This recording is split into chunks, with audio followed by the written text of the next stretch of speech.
عليكم حبايبي، ان شاء الله تكونوا كلكم بخير. معلش بقى، سامحوني على صوتي تعبان خالص. النهارده هنعمل حاجه حلوه مع بعض. هنعمل رز بلبن بطريقه جديده، يمكن عملته معاكم قبل كده. احنا سلقنا هنا الرز زي ما انتم شايفين.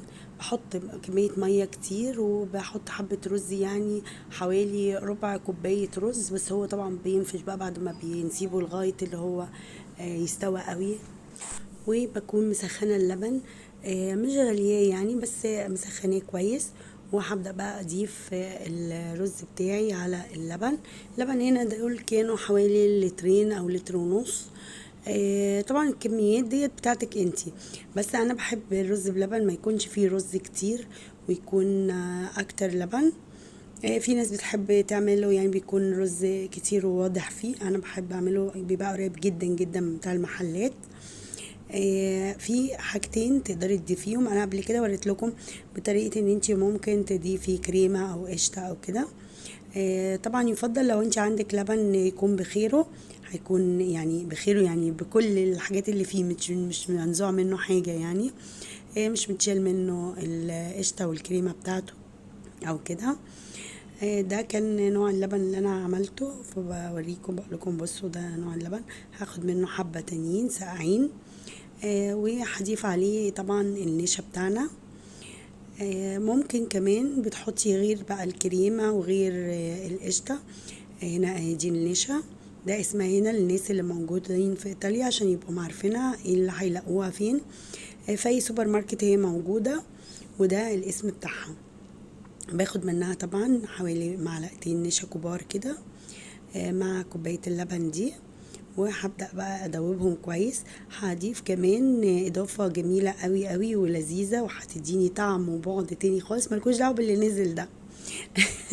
اللي نزل ده وارد بقى واحنا بنشتغل كده في المطبخ، ودلوقتي طبعا هنمسحه ونظبط الدنيا. خلينا في الايه، في الحاجة اللي احنا بنعملها. هنقلبها كويس لغاية لما تدوب. هضيف عليها معلقة من كريم جانتي. كريم جانتي بيدي طعم وبعد تاني خالص خالص خالص للرز بلبن، هيديله طعم حلو قوي قوي. تقدري تضيفيه لوحده، تقدري كمان تضيفي الكريمة او القشطة لوحدها، ده او ده هيديله طعم حلو جدا. طبعا مع النشا هيجمد بقى معايا ويبدأ يربط الرز بلبن او اللبن بتاعي. طبعا معلش بقى على صوتي، لان انتوا عارفين الحر اللي موجود دلوقتي في مصر، والموجة بتاعت الحر دي صعبة قوي قوي مع المراوح والتكييفات. فالدنيا بقى ايه، مش عارفة اقول لكم ايه. مش قادرة اقعد بجد، الجو صعب قوي. عايزين نروح البحر كده، وهناخدكم جولة حلوة مع بعض برضو في البحر، ونشوف رحنا فين وعملنا ايه، والاجازة بتاعتنا اتظبطت ازاي او ايه اللي عملناه فيها. عندي مناسبة جميلة كمان ان شاء الله تفرحوا معايا. هنا كان الرز بلبن. نرجع برضو المرجوعنا تاني. ببدأ بقى اشوفه كده واقلب لغاية لما يتخن التخن او السمك اللي انا عايزاه. بقلب ليه؟ بقلب علشان الحلة من تحت ما يتراكمش فيها الرز او النشا يعني.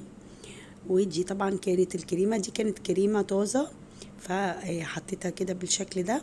وضفت طبعا قلت لكم معلقه الكريم جانتي، والله فرقت معايا فعلا كتير في الطعم. الاضافتين خلوا الرز بلبن احلى واجمد من الرز بلبن اللي ممكن تشتريه من اي مكان. هتطلعي طبق رز بلبن كله هيحلف بيه وكله هيطلبه منك. هنضيف كمان اضافة تانية ونعمل تجديد لشكل الرز بلبن، وندخل الحاجات اللي احنا اولادنا بيحبوها، علشان برضو لو هم عايزين ياكلوه او مش بيحبوه كده، او طعمه مش بيبقى بالنسبة لهم مألوف او كده. انا بشوف اول سمك بوريكم السمك بتاعه او التخن بتاعه.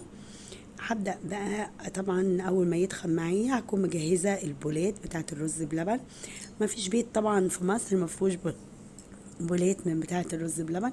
انا دورت على اي اطباق عندي صغنطوطة وبدأت احط فيها، وهنشوف هنعمل ايه تاني. خلينا كده واحدة واحدة كده مع بعض. حاولي تعملي لأولادك الحاجات اللي يحبوها والحاجات اللي يتبسطوا بيها، وفي نفس الوقت حاجات مش مكلفة كتير. عارفة ان كل حاجة دلوقتي والله ما بتتعمل بتكلف. بس يعني لو هتروحي تبصي لها، لو انا هروح اشتري طبق رز بلبن من بره بكام، وانا لو عملته بايديا هيبقى بكام. هلاقي لا التكلفة طبعا قليلة كتير كتير وفرق كتير، غير نظافة الحاجة. يعني ده الكلام اللي بقوله لكم على طول، الحاجة لما بتعمليها في بيتك بتختلف تماما في طعمها وفي تكلفتها وفي نظافتها عن الحاجة اللي انتي بتشتريها وبتكوني مش عارفاها ليه. لا لا لا، طلعت اهو بالاضافة اللي انا هضيفها. هنضيف هنا كاكاو، تقدري تضيفيها في اللبن. يعني لو انت هتعمليه بس بالكاكاو تقدري تضيفيها في اللبن، او تقدري تضيفيها زي ما انا عملت كده، وهتبدأ تديني اللون واحدة واحدة، بس احاول ادوبها على قد ما اقدر.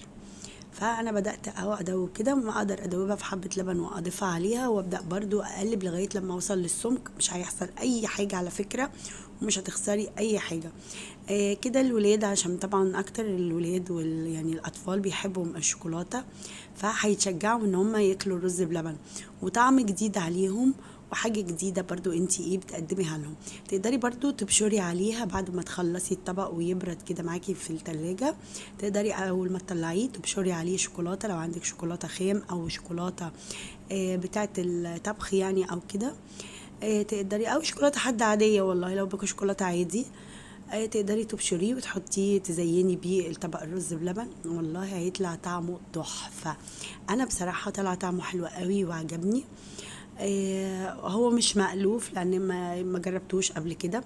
انا قلت والله تجربة، ولو نجحت اقولها لكم واطلعها، بحيث ان انا ما بحبش اعمل حاجة وتبقى بخسارة على اللي هيعملها، لان الخامات والحاجات دي كلها بقت بتتكلف كتير، وبقت تكلفة مش قليلة يعني على أي بيت بقى. فلازم كلنا في الفترة دي نحاول نظبط أمورنا بقى. يعني كنت بوريكم اللي بالشوكولاتة طلع شكله ازاي اهو. طبعا أنا حاولت إني أحط عليه قطع شوكولاتة صغنطوطة. هنا الرز بلبن بعد ما خلصناه ده شكله.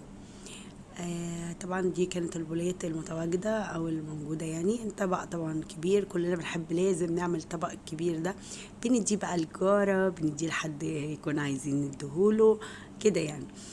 حد صاحبنا بتاع، فبيكون بتديله طبق كبير للبيت يعني عنده. هنا زي ما انتم شايفين ده الشكل النهائي بتاع الرز بلبن. بنسيبه لغايه لما يبرد، بعدين بنحطه طبعا في التلاجة. بيطلع بقى بنحط عليه مكسرات، بنحط عليه زبيب، بنحط عليه اي حاجه. شايفين ده بقى بوريكم الشكل النهائي، شايفين شكل المعلقه. طبعا السكر زي ما انت بتحبيه، وطبعا بكون سلقه الرز كويس. وبألف هنا وشفا عليكم وعلينا، كل سنه وانتم طيبين.